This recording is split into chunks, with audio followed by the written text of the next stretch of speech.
Hey everyone. In this video, we're going to be learning how to name alkanes.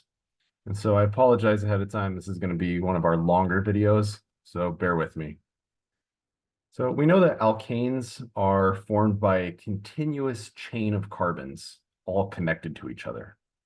And we name these using what's called the IUPAC system.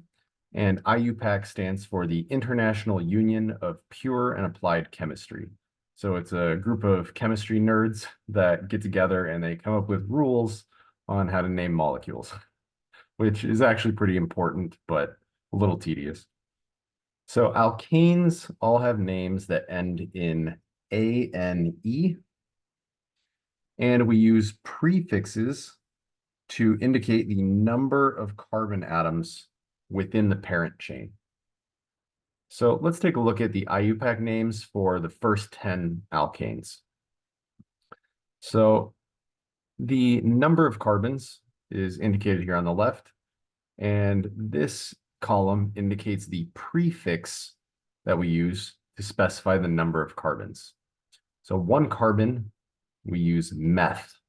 2 carbons, eth. 3 is prop. 4 is bute. 5 is pent. 6 is hex. 7 is hept. 8 is oct. 9 is none. 10 is dec. And so if we were naming simple alkanes, a 1 carbon alkane would be methane. 2 carbons, ethane. 3 carbons, propane. 4 carbons, butane. Then pentane, hexane, heptane, octane, nonane, and decane. And so the molecular formulas are shown here, and these are the condensed structures for each of these alkanes.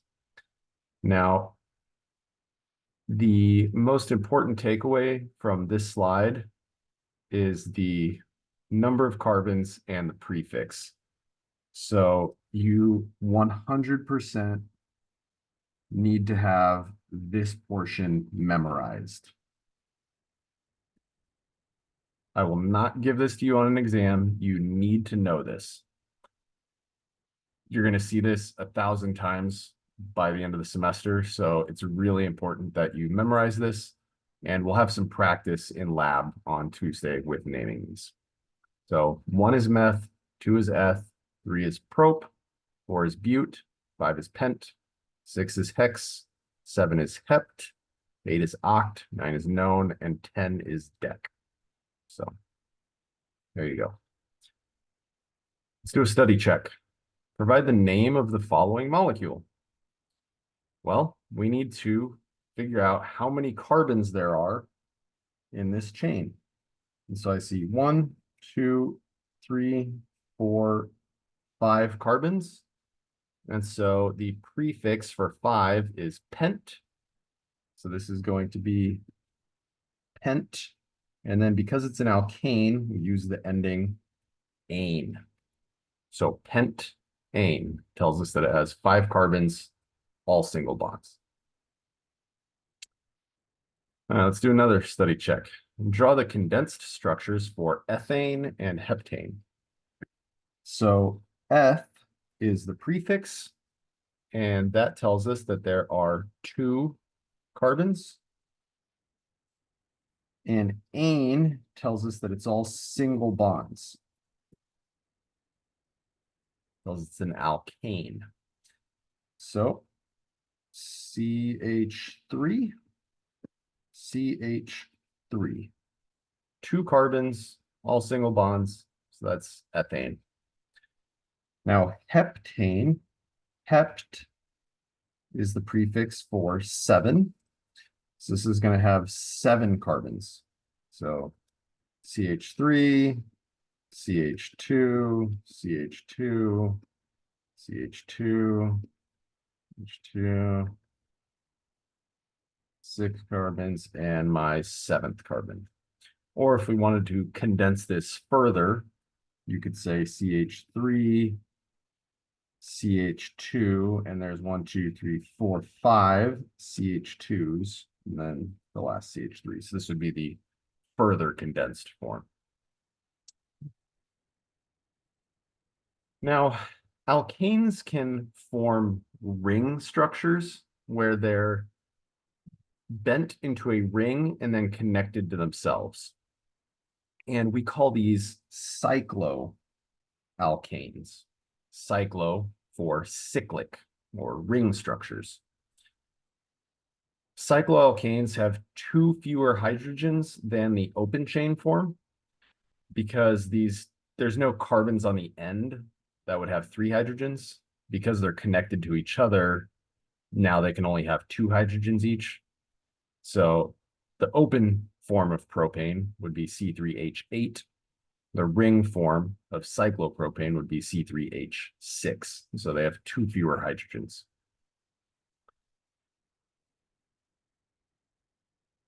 And whenever we name these, we just throw cyclo right before the name, and that tells us that it's in a ring. And so here are some of the simple cycloalkanes. So 3 carbons would be cyclopropane. 4 carbons is cyclobutane. 5 carbons, cyclopentane. 6 carbons, cyclohexane. These are the ball and stick models. These are the condensed structures. And then at the bottom, we have the skeleton formulas. So these are the simple cycloalkanes. And you could have bigger. You could have cycloheptane, cyclooctane, so on and so forth. These are just the smaller ones. All right, let's do some practice. Give the IUPAC name for each of the following compounds. Well, we got to figure out how many carbons are in the chain. 1, 2, 3, 4, 5, 6, 7, 8 carbons. So the prefix for 8 is oct. And because it's an alkane, we use the ending ane. So this is octane. Now this one is in a ring, so we know we're going to say cyclo because it's in a ring. And there look to be 5 carbons in this ring. So cyclopent for 5 carbons, and then ane because it's an alkane. So once again, cyclo tells us that it's a ring. Pent tells us that there are 5 carbons. And ane tells us that it's all single bonds because it's an alkane. Okay. So octane and cyclopentane. Let's do some more practice. Name each of the following alkanes. So this first one has 4 carbons. So the prefix for 4 is bute. And we use the ending ane because it's an alkane. It's all single bonds. This next one appears to have 3 carbons, and it's in a ring. So we put cyclo for it being a ring. We use the prefix prop for 3 carbons. And then we use the ending ane because it's an alkane. So cyclopropane. The next one looks to have 3, 4, 5, 6, 7, 8 carbons. So we use the prefix oct for 8. We use the ending ane, ane, because it's all single bonds, octane. And last but not least, we have a ring with 6 carbons. So cyclo, because it's a ring. Hex, because there are 6 carbons. Ane, because it's an alkane. So cyclohexane. Okay. Now, let's take it up a notch. Anytime you substitute a hydrogen for something else, we call that a substituent because that is substituting the hydrogen. Whoops. So in this molecule, there was a hydrogen, and we substituted it for a bromine. So we would say that this bromine is a substituent. It's something that's attached to the parent chain, other than hydrogen. And so we're going to talk about how to name alkanes with substituents. So this one would be propane because it has 3 carbons. This would be 2-bromopropane because the bromine is attached to the 2nd carbon. We're going to learn this process here. So there's different, different types of substituents. A substituent is any atom or group of atoms attached to the parent chain. The first type of groups are alkyl groups. Alkyl meaning like alkane groups. And so that's a hydrocarbon side chain. And we use these with the IUPAC system and a YL ending, ill. And then halogens, being fluorine, chlorine, bromine, or iodine, they get an O ending. So fluoro, chloro, bromo, or iodo. So alkyl groups and halo substituents. So let's take a look at alkyl groups a little more. So alkyl substituents are like taking an alkane and then removing a hydrogen. So if you have methane and you remove a hydrogen, this is called a methyl group. And this carbon right here is going to be connected to some other molecule. And so this would be a substituent known as a methyl group. Or if you have ethane, 2 carbons, and you remove a hydrogen, this would be an ethyl group. And this carbon right here would be attached to some molecule. So this would be a substituent called an ethyl group. And so here are the names of some common substituents. So a single carbon branching off the side, CH3 group, is a methyl group. A 2-carbon chain is an ethyl group. A 3-carbon chain is a propyl group. If you have a 3-carbon chain attached to the middle carbon, we call that an isopropyl group. And then if you have a halogen, like fluorine, chlorine, bromine, or iodine, we use the O ending. And so this is a fluoro group, chloro, bromo, or iodo group. These are just some common substituents. Now, when you're naming an alkane that has a substituent, there are 3 parts to the name.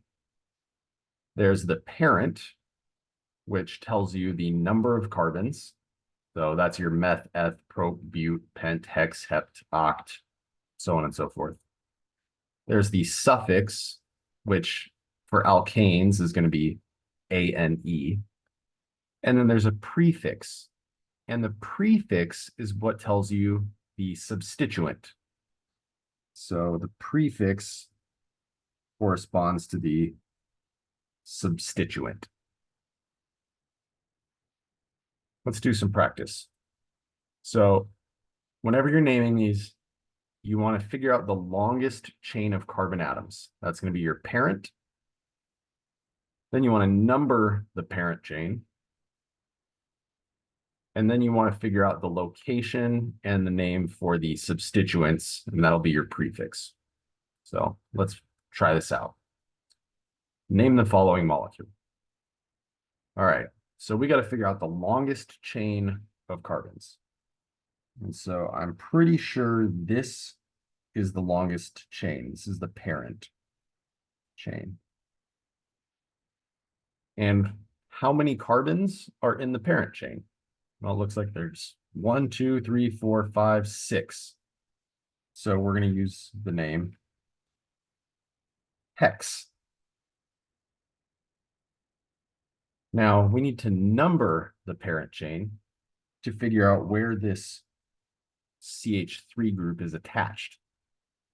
Now we could number it this way: 1, 2, 3, 4, 5, 6.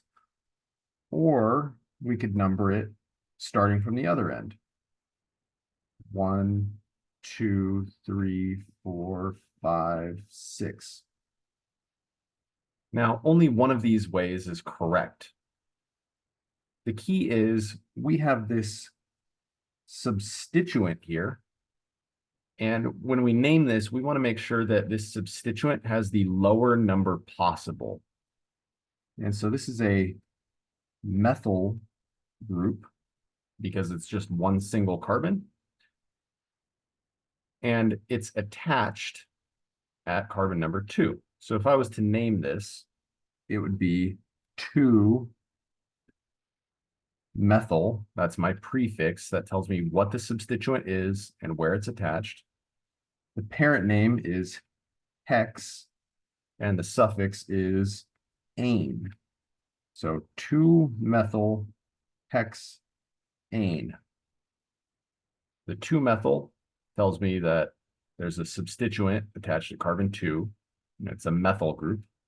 Hex tells me that there's 6 carbons in the parent, and the ANE tells me that it's all single bonds. So 2-methyl hexane. And if we were to number this like we did in red and name it, we would end up with 5-methyl hexane. Now, notice that 5 is larger than 2. That is incorrect. So we would not want to name it this way. That is wrong. The way we did it in blue is correct because it has the lower substituent number. So 2-methyl hexane. So once again, walking you through the process, figure out the parent chain and how many carbons there are. So 6 carbons, hexane. Then you want to, well, before we move on to the next step, it doesn't matter whether the parent chain is linear or bent or kinked. It doesn't matter how it's drawn. It only matters the total number of carbons in the chain. So for each of these examples, you have 6 carbons all connected together. So all of these are hexane. Then you need to number it. Like we said, you can number it from left to right or right to left, but only one of them is correct. So this is wrong because you have the higher number. This is correct because it gives you the lower number where the substituent's attached. And then you need to figure out the name of your substituent. And so in this case, it's a methyl group because it's just one carbon and it's attached to carbon number 2. So it's a 2-methyl. And the last thing you need to do is compile everything together. You want to alphabetize the substituents. You want to place the substituents at the front as a prefix, and you need a number to specify the location. And you separate numbers by commas, and you separate numbers from letters by dashes. So final name is 2-methyl hexane, and we put a dash to separate the number and the letter. Let's do another practice. The IUPAC name for the following compound. So we need to figure out the longest continuous chain. And so I think that this is the parent. And there are 5 carbons. So this is pentane. That's the parent. And ane is the ending. And then I see 2 substituents here. I see a chloro group, and I see a methyl group. Meth because it's 1 carbon. Now, we need to figure out what number carbons these are attached to. And so do we number from left to right or right to left? Well, we want the lowest numbers possible, so we're going to start numbering from the left. So 1, 2, 3, 4, 5. So the chloro is attached to carbon 2, and the methyl is attached to carbon 3. So 2 chloro, 3 methyl. And the last step is to compile it all together.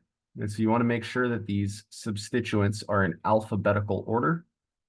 So C comes before M. So we'll put the chloro first. So 2 chloro, 3 methyl pentane. And that is our final answer. 2 chloro, 3 methyl pentane. Now, what happens if you have more than one of the same type of substituent? So every carbon is either on the parent chain or it's a substituent, but it can't be both. And each substituent needs its own unique number. And so if there are 2 or more of the same substituent, we use prefixes to indicate how many. So if there's 2 of the same substituent, we use di. 3 of the same substituent is tri. 4 of the same substituent is tetra. So let me give an example of this.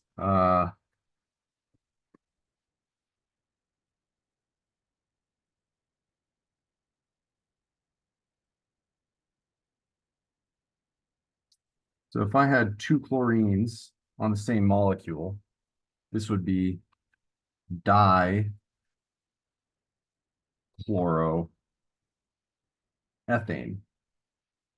Di because there's 2 chlorines. And we would need to specify the numbers of the carbons at which they occur. And so if that's carbon number 1 and that's carbon number 2, we would say 1, 2 dichloroethane. Or if there was 3 chlorines, it would be trichloro. 4 chlorines, it would be tetrachloro. So the prefix just specifies how many of the same substituent there are. So let's do a practice. Name the following molecule. Well, we need to figure out the parent chain. So I'm pretty sure this is the parent. And there are 1, 2, 3, 4, 5, 6 carbons. So that's going to be hexane. And it looks like we have a methyl group. And we have another methyl group. This methyl group is attached to carbon 2. This methyl group is attached to carbon 3. Now, because they're both methyls, we don't want to say methyl twice. So we would say dimethyl. So this is 2, 3 dimethyl hexane. So the di tells us that there's 2 different methyl groups. Okay. 2, 3 dimethyl hexane. Let's do some more practice. Name each of the following alkanes. So the first one here. Let's number the parent chain. 1, 2, 3, 4, 5. So that's going to be a pentane. And it looks like we have a chloro group, and it's attached to carbon number 2. So 2 chloropentane. Nice and easy. Now this next one, we need to number the parent chain. 1, 2, 3, 4, 5. So that's also pentane. And it looks like we have a single carbon or a methyl group attached to 2. And then it looks like we have another methyl group attached to carbon 3. So this would be 2,3 dimethyl pentane.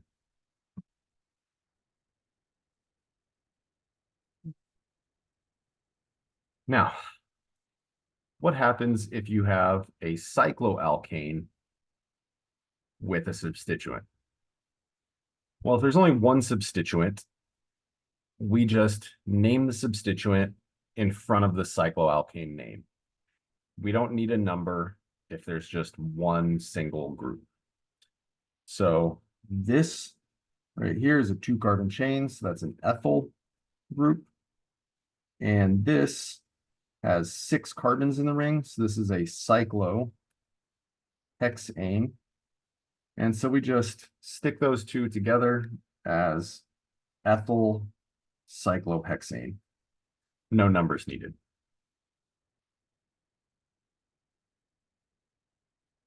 So whenever you have a cycloalkane with a substituent, you have the prefix, which is the substituent.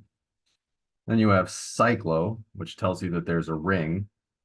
Then you have the parent name, which is the number of carbons. And then you have the ending, which tells you the functional group. So for alkanes, it's always going to be ane.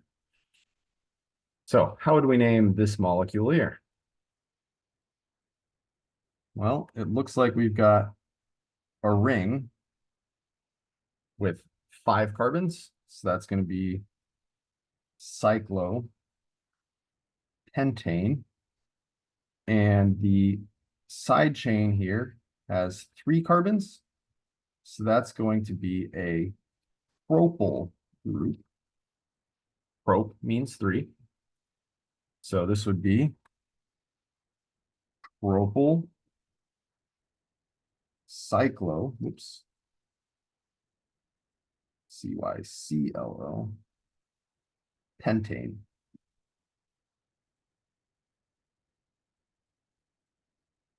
So propyl is the prefix, cyclo tells us that it's the ring, pent is the parent name, and ane is the suffix. That tells us it's all single bonds. So propyl cyclopentane. Now, what happens if you have more than one substituent on a ring? Well, for rings with 2 or more substituents, you begin numbering at one substituent, and then you proceed around the ring to give the second substituent a lower number. For 2 different substituents, you list them alphabetically. Let's look at some examples. So here we have 2 different methyl groups. This is a single carbon, so that's a methyl. This is another methyl. And so we want to start numbering where the first one is, so 1, and then we want to number the ring so that the second one gets the lowest number. You wouldn't want to number this the other direction because then you'd have 1, 2, 3, 4, 5. So you don't want 1,5 dimethyl cyclohexane. That would be incorrect. You want 1,3 dimethyl cyclohexane. Now, if you have 2 different substituents, like an ethyl and a methyl, you want to go alphabetically, and the one that has the lower letter, you want to give the lower number. So E comes before M, so we would give the ethyl group number 1, and the methyl group would get number 3. So 1 ethyl, 3 methyl cyclohexane. All right, let's do a practice. Name the following molecule. Well, here is the parent, and it's in a ring, so that's going to be cyclo. And it looks like there are 8 carbons, so that's going to be a cyclooctane. And then here we have 2 carbons, so that's an ethyl group. And here we have a fluoro group. Now, we have to look at the two different groups and see which one comes first alphabetically. C comes before E. So we're going to give that priority. So this gets number 1 where it's attached here. And then we can either number this clockwise or counterclockwise. But we want the lowest number possible. So I'm going to go clockwise. This will be 1, 2, 3, 4, 5, 6, 7, 8. And so this will be 1 chloro, 4 ethyl cyclooctane as our full and complete name. All right. So let's talk about how to draw alkanes if we're given the name. So going the other way around. So if they give you the name, first thing you want to do is draw the main chain of carbons. So figure out the parent chain, then you want to number the chain, and then you want to attach the substituents to the correct carbon number. So let's practice. Draw the skeletal structure for 1-chloro, 2,3-dimethylheptane. So how do we break this name down? Well, the 1-chloro and the 2,3-dimethyl, those are substituents. Oops, substituents.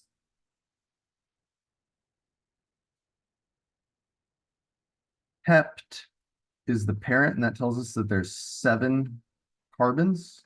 And ane tells us that it's all single bonds. Okay. So how do we put this together? I suggest always starting with the parent, so hept. So we need 7 carbons. 1, 2, 3, 4, 5, 6, 7. And I'm going to number them. And at this point, it doesn't matter which way you number it because we haven't put the substituents on. So I'm just going to go left to right. Now, there's a chlorine attached to carbon number 1. So there's got to be a Cl there. And there are methyl groups at carbons 2 and 3. There's a CH3 and a CH3. So that's a dimethyl. Now, the last thing we need to do is fill in the missing hydrogens. So let me get rid of these numbers here. Carbon always needs 4 bonds. So this carbon needs another 2 hydrogens. This guy needs another 1 hydrogen. This guy needs 1 hydrogen. He needs 2 hydrogens, 2, 2, and he needs 3 more to give everybody 4 bonds. So here's a condensed structure. And then to make this as a skeleton, we've got chlorine, carbon, carbon, carbon, 2, 3, 4, 5, 6, 7, CH3, CH3. And just to double check, make sure we still have the right number of carbons. Yep, still 7. So this would be the skeleton. This would be the condensed. And there we have it. So let's do another practice. Draw the condensed and skeletal structures for 3-bromo, 1-chloro butane. All right, let's try and break this down. Bute tells us that there are 4 carbons. So C, C, C, C. 1, 2, 3, 4. At carbon 1, we have a chlorine. And at carbon 3, we have a bromine. And then the last thing we're gonna do is fill in the hydrogens. Every carbon needs 4 bonds. So this carbon already has 2, which means he needs 2 more hydrogens. This guy needs 2 hydrogens. This carbon already has 3 bonds, so he just needs 1 hydrogen. Whoops. And this one on the end needs 3 hydrogens. So there's our condensed structure. And then the skeleton, 1, 2, 3, 4. Chlorine off of number 1, bromine off of number 3. That would be our skeleton.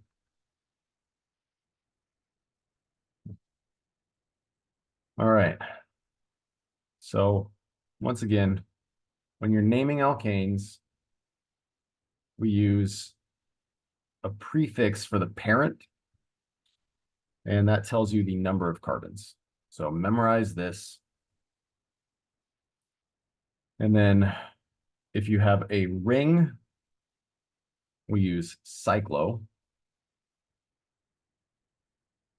And when you're putting it all together,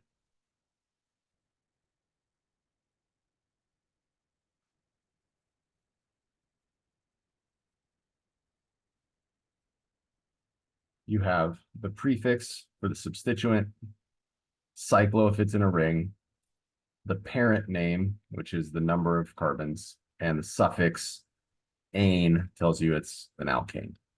So prefix, cyclo if it's a ring, parent name, and then the suffix. So, thanks for watching, and I will see you in the next video.